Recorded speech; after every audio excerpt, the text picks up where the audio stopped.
आप सभी को नमस्ते। आप लोगों के बीच में मैं लेकर आया हूँ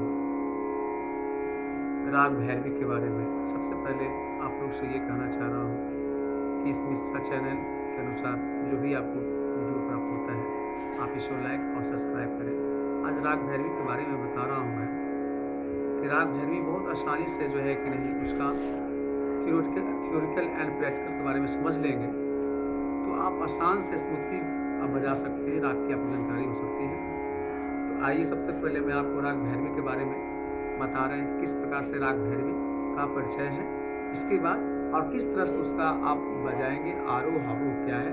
तो आइए जानते हैं इसके बारे में, विशेष रूप से राग भैरवी के बारे में। तो आइए देखिए किस प्रकार से मैं बता रहा हूँ। सबसे पहले ध्यान यहाँ पे देना है कि राग भैरवी, यह इसका थ्योरिकल मैं बताना चाह रहा हूँ। राग भैरवी यह थाट भैरवी से लिया गया है। यह राग भैरवी का परिचय इस प्रकार से है। पहला क्या है कि राग भैरवी की उत्पत्ति भैरवी थाट से हुई है। दूसरा, अतः इसे भैरवी थाट का आश्रय राग भी कहा जाता है। तीसरा है, इस राग की एक विशेषता यह भी है कि इस राग में सप्तक के कुल चारों कोमल स्वर प्रयोग किए जाते हैं, अर्थात कोमल रे ग ध नि, जो मैं आपको हारमोनियम पर बाद में बताऊंगा, चारों प्रयोग किया जाता है, इसका थ्योरिकल। और चौथा में क्या है, इस प्रकार के आरोह एवं अवरोह में सातों स्वर का प्रयोग होता है, इसलिए इसकी जाति संपूर्ण मानी जाती है। यानी सात स्वर इसके आरोह अवरोह दोनों में ही लगते हैं, इस कारण से इसको संपूर्ण जाति मानी जाती है। पांचवा में दिया हुआ है कि इस राग का वादी स्वर मध्यम यानी म है तथा संवादी स्वर सरज यानी सा है। ये अत्यंत लोकप्रिय राग माना गया है। अब 6 में देखिए, यहाँ पे थ्योरिकल के अनुसार दिया हुआ है कि इस राग का गायन समय दिन के प्रथम प्रहर में माना गया है, यानी प्रातः काल में माना गया है। इस राग में ठुमरी, छोटा, तराना, टप्पा, भजन गाया जाता है। अब जो है कि नहीं, इसके बारे में विशेष रूप से मैं आपको बताना चाह रहा हूँ। जो आप देखेंगे इसमें 7 में दिया हुआ है, 7 में आपको यहाँ पर दिया हुआ है, 7 में है, इस राग का आरोह इस प्रकार है। जैसे आरोह में सा रे ग म प ध नि सा, अवरोह में है सा नि ध प म ग रे सा। अब इसके बारे में थोड़ा सा जानकारी ले लें। आरोह का मतलब होता है असेंडिंग, बढ़ते हुए क्रम। अवरोह का मतलब होता है डिसेंडिंग, घटते हुए क्रम। अब इसकी पकड़ क्या है, इस तरह से है म ग सा रे सा ध नि सा।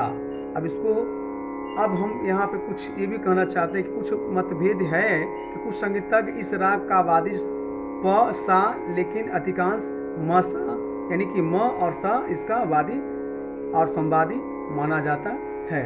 अब आइए थोड़ा हम हारमोनियम पर ध्यान देंगे। यहाँ पर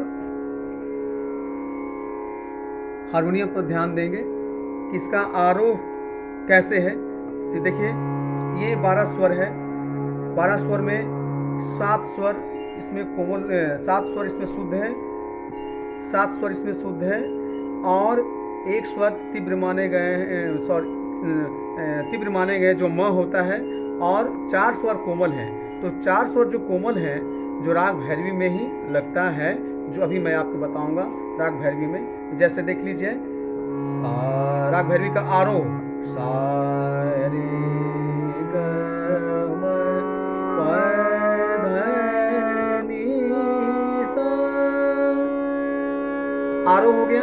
अब इसका अवरोह सा नि ध प म ग रे सा, इसका अवरोह यानी कि असेंडिंग और डिसेंडिंग हो गया। अब इसका पकड़ किस तरह से है, जो मैं आपको बताना चाह रहा था। जैसे आपको मैं यहाँ पे एक बार दिखा दे रहा हूँ। यहाँ पे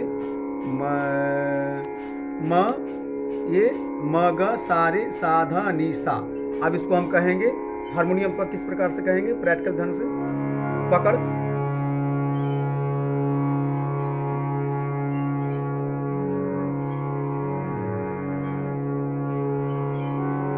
म ग सा रे सा ध सा। फिर से एक बार, म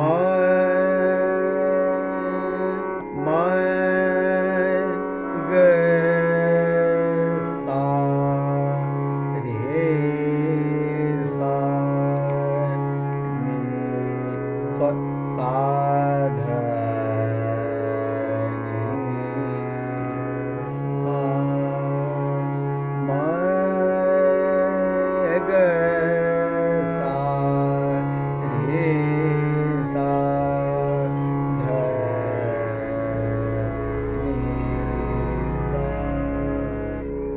ध नि सा।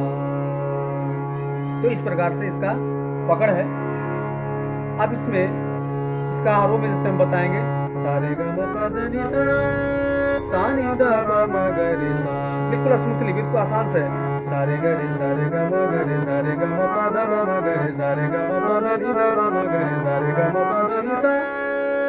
आरोह, आरोह में सा नि ध प म प ध प म प ग म ग रे सा। अब इसमें जो है कि नहीं, बहुत सुंदर सा भजन भी गा सकते हैं। इसमें छोटा ख्याल, भजन, टप्पा जो आपको थियोरिकल में बताया हूँ, इसमें गाया बजाया जाता है। तो अब इसमें जैसे मैं कोई भजन गाऊंगा तो किस प्रकार से गाऊंगा,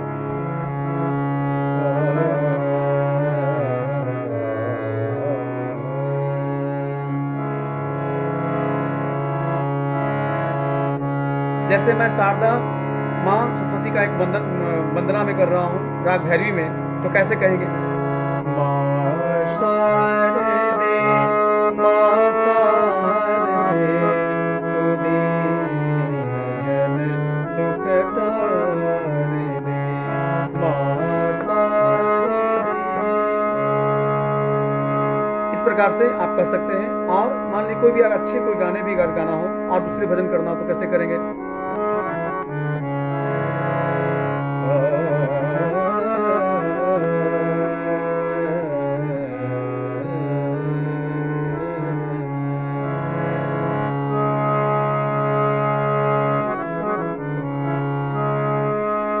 भजुराम का नाम लिए न लिए तबे कौन बिगाड़ सके नर तेरा, कौन बिगाड़ सके नर तेरा। जय राम का नाम लिए न लिए तबे कौन बिगाड़ सके नर तेरा। इस तरह से आप जो है कि नहीं गा सकते हैं। तो आप इसी तरह से मैं आपको,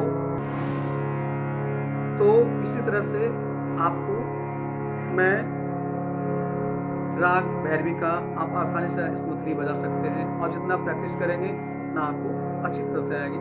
तो इसी वाणी से अब मैं अपने आप को विराम देता हूँ।